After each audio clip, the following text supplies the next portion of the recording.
structure. Now for some, the journey to school is many, many miles. A social campaign is hoping to raise funds to alleviate some of these problems within the education sector. Ride4SAeducation is hoping to embark on a bicycle journey of 3,000 kilometers across the country. In this township, south of Johannesburg, school is a 30-minute journey away. Many as young as 10 years old make the trek every day. From here to Soweto, it's about 30 minutes, but sometimes we travel for an hour. 30 minutes, but sometimes an hour. Not safe because some people get killed by the train.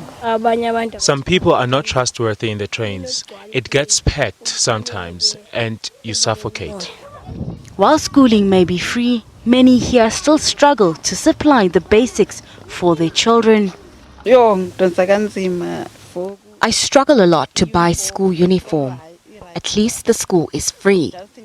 The only thing I can afford is the basic train ticket, because me and my husband don't have jobs.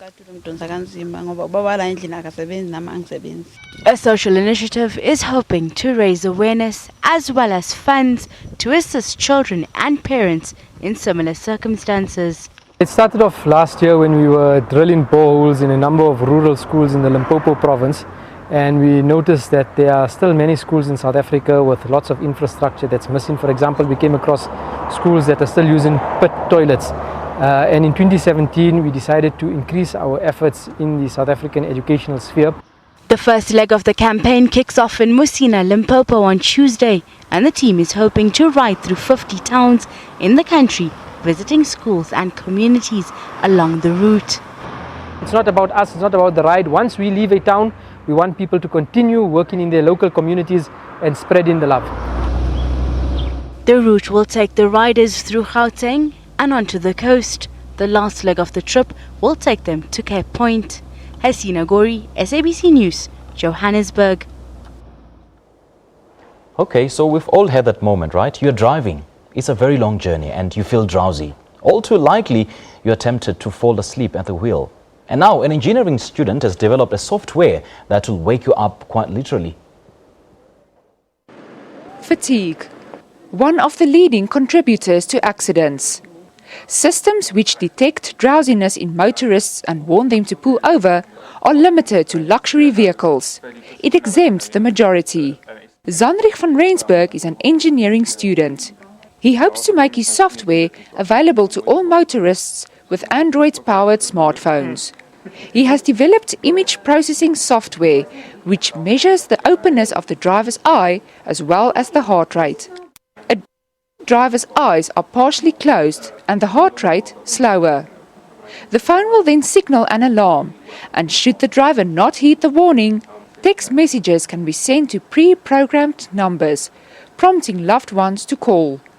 Van Rensburg's research is only in the theoretical stage, but with funding, he hopes to make the concept a reality. Further study will include that we have to find an EKG device that can communicate with the phone, and that entails further study that either a device must be developed or it must be bought, which is also quite expensive device currently because it's still quite new. But once the device is bought or developed, that can help a lot with the end product, as well as further study also includes to interpret new theorems into the app to make it more concrete and more reliable to work with. He encountered some speed humps along his research route and had to adjust it halfway. I started off programming in one language, and towards the middle of the year I realized that this language won't necessarily be able to do all the stuff I would like it to do. And I could also customize the app the way I wanted using the other language. So I had to switch over to the new language, and I had to quickly learn how this works and apply all the different stuff on it. A noble cause and an eye-opener.